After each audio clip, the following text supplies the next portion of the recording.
ಸಂತ ಲಾರೆನ್ಸರ ದೇಗುಲ ಅಥವಾ ಸ್ಥಳೀಯವಾಗಿ ಕರೆಯಲ್ಪಡುವ ಅತ್ತೂರು ಚರ್ಚ್ ಭಾರತದ ಕರ್ನಾಟಕ ರಾಜ್ಯದ ಉಡುಪಿ ಜಿಲ್ಲೆಯ ಕಾರ್ಕಳ ತಾಲೂಕಿನ ಅತ್ತೂರು ಹೆಸರಿನ ಹಳ್ಳಿಯಲ್ಲಿರುವ ಒಂದು ಪ್ರಸಿದ್ಧವಾದ ಕ್ರೈಸ್ತರ ಧಾರ್ಮಿಕ ಕೇಂದ್ರವಾಗಿದೆ.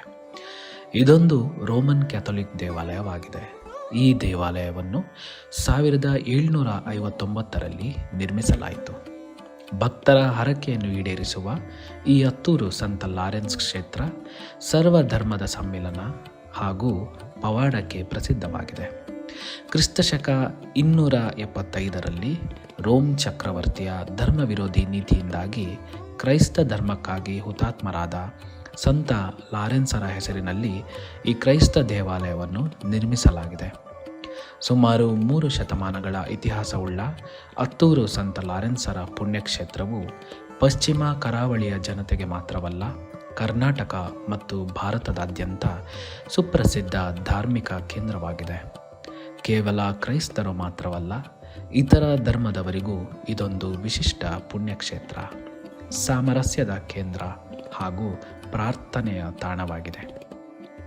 ಅಲ್ಲದೆ ದಕ್ಷಿಣ ಭಾರತದಲ್ಲಿ ಪುಷ್ಕರಣಿ ಇರುವ ಏಕೈಕ ಚರ್ಚ್ ಇದು. ಮಂಗಳೂರಿನಿಂದ 58 ಕಿಲೋಮೀಟರ್, ಉಡುಪಿಯಿಂದ 41 ಹಾಗೆ ಬೆಂಗಳೂರಿನಿಂದ 366 ಕಿಲೋಮೀಟರ್ ದೂರದಲ್ಲಿದೆ. ಸಂತ ಲಾರೆನ್ಸ್ ಕ್ರಿಸ್ತಶಕ 225 ಡಿಸೆಂಬರ್ 31ರಂದು ವೆಲೆನ್ಸಿಯಾದಲ್ಲಿ ಜನಿಸಿದರೆಂದು ನಂಬಲಾದ ಒಬ್ಬ ಮಹಾನ್ ಸಂತರು. ತಮ್ಮ ಜೀವಿತಾವಧಿಯಲ್ಲಿ ವಿಕಲಚೇತನರು, ರೋಗಿಗಳು, ದೀನದಲಿತರು, ಮಾನಸಿಕವಾಗಿ ನೊಂದವರು, ನಿರಾಶ್ರಿತರ ಸೇವೆ ಮಾಡುವುದರಲ್ಲಿಯೇ ನೆಮ್ಮದಿ ಕಂಡುಕೊಂಡಿದ್ದರು. ಆದರೆ ಕ್ರಿಸ್ತಶಕ 275ರಲ್ಲಿ ರೋಮ್ ಚಕ್ರವರ್ತಿಯ ಧರ್ಮ ವಿರೋಧಿ ನೀತಿಯಿಂದಾಗಿ ಸಂತ ಲಾರೆನ್ಸರು ಹುತಾತ್ಮರಾದರು. ಈ ಚರ್ಚಿನ ಇತಿಹಾಸ ಸುಮಾರು 1759ಕ್ಕಿಂತಲೂ ಹಿಂದೆ ಹೋಗುತ್ತದೆ. ಚರ್ಚಿನ ಬಗ್ಗೆ ಅನೇಕ ದಂತಕಥೆಗಳು ಇದ್ದರೂ ಸಹ ಲಿಖಿತ ದಾಖಲೆಗಳಲ್ಲಿ ಲಭ್ಯವಾಗುವ ಐತಿಹಾಸಿಕ ಮಾಹಿತಿಯು ಈ ರೀತಿ ಇದೆ. ವಂದನೀಯ ಫಾದರ್ ಫ್ರಾನ್ಸಿಸ್ ಸಾಲ್ವಡೋರ್ ಲೋಬೋ ಹೆಸರಿನ ಧರ್ಮಗುರುಗಳು 1759ರಿಂದ 1775ರ ತನಕ ಇಲ್ಲಿ ಸೇವೆ ಸಲ್ಲಿಸಿದ್ದರು. 1784ರಲ್ಲಿ ಟಿಪ್ಪು ಸುಲ್ತಾನನು ಕರಾವಳಿಯ, ಅದರಲ್ಲೂ ಕಾರ್ಕಳದ ಕ್ರೈಸ್ತರನ್ನು ರಾಜಕೀಯ ಕಾರಣಗಳಿಗಾಗಿ ಬಂಧಿಸಿ ಶ್ರೀರಂಗಪಟ್ಟಣದಲ್ಲಿ ಬಂಧನದಲ್ಲಿ ಇಡುತ್ತಾನೆ ಮತ್ತು ಅಲ್ಲಿದ್ದ ಹಳೆಯ ಚರ್ಚನ್ನು ಧ್ವಂಸ ಮಾಡುತ್ತಾನೆ. ಧ್ವಂಸ ಮಾಡಲಾದ ಚರ್ಚು ಈಗಿರುವ ಚರ್ಚಿಗಿಂತ 7 ಕಿಲೋಮೀಟರ್ ದೂರದಲ್ಲಿದೆ.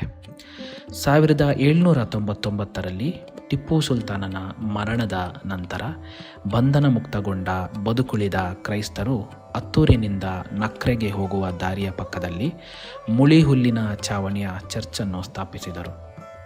ಈ ಚರ್ಚಿನ ಹಿಂದೆ ಚರ್ಚ್ ಇದ್ದ ಜಾಗಕ್ಕಿಂತ 4 ಕಿಲೋಮೀಟರ್ ಅಷ್ಟು ದೂರದಲ್ಲಿತ್ತು.